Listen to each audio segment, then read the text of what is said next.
Hi hello welcome back to ஜெடிக்கி kitchen. இன்றைக்கி எந்த மீன் வாங்கினாலும் மீன் குழம்பு ஒரு தடவை இந்த மாதிரி செஞ்சு பாருங்கள். இந்த மீன் குழம்பு ரொம்ப டேஸ்ட்டாக இருக்கும். நான் அதுக்கு ஒரு மிக்ஸி ஜாரில் 10லேருந்து 12 சின்ன வெங்காயம் எடுத்திருக்கேன்.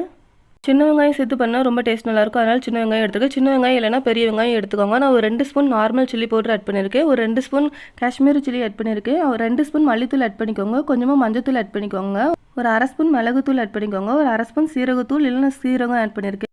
இந்த சின்ன கப்பில் தேங்காய் எடுத்துருக்கேன். எல்லாம் சேர்த்து மூடி வச்சு நல்லா ஃபைனாக அரைச்சி இந்த மாதிரி எடுத்துக்கோங்க. நான் இன்றைக்கி மண் சட்டியில் பண்ணியிருக்கேன். நம்ம அரைச்சி வச்சுருக்க மசாலாவை அந்த மண் சட்டியில் ஆட் பண்ணிக்கோங்க.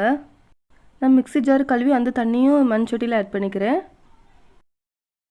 நான் இன்றைக்கி ஒரு 4 பச்சை மிளகாய் ஆட் பண்ணியிருக்கேன். ஒரு 2 தக்காளி இந்த மாதிரி கட் பண்ணி வச்சுருக்கேன். அதையும் ஆட் பண்ணிக்கிறேன். ஒரு பெரிய லெமன் சைஸ் அளவு புளியை நான் ஒரு 20 நிமிஷத்துக்கு முன்னாடி ஊற போட்டு வச்சுருந்தேன். அந்த புளி தண்ணியை நம்ம உள்ளே ஆட் பண்ணிக்கலாம். திரும்பவும் கொஞ்சம் தண்ணி ஊற்றி திரும்பவும் அந்த புளி தண்ணியை ஆட் பண்ணிக்கிறேன்.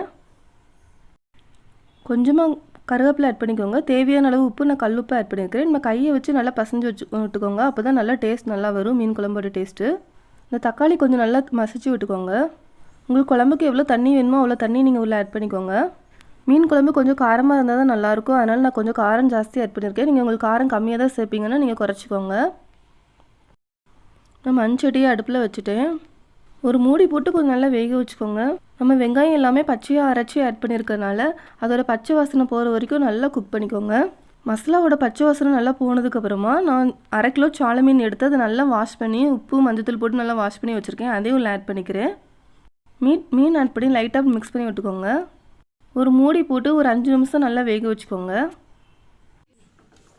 இப்போ நம்மளுக்கு மீன் நல்லா சூப்பராக குக் ஆகிட்டு இப்போ நம்ம இந்த குழம்புக்கு தேவையான அளவு தாளிப்பு ரெடி பண்ணிக்கலாம்.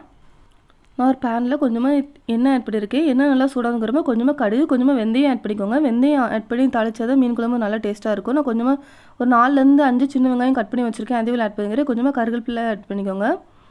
இன்னும் மீன் குழம்புலாம் இந்த ஆட் பண்ணிக்கோங்க தாளிச்சதை. இந்த மீன் குழம்பு சாதம் கூட போட்டு பசங்க சாப்பிட்றப்போ ரொம்ப டேஸ்ட்டாக இருக்கும். நீங்களும் ஒரு தடவை அந்த மாதிரி ட்ரை பண்ணி பாருங்கள். ட்ரை பண்ணிவிட்டு எனக்கு கமெண்ட் பண்ணுங்கள். என்னோட சேனல் சப்ஸ்கிரைப் பண்ணிக்கோங்க ஃப்ரெண்ட்ஸ். தேங்க்யூ.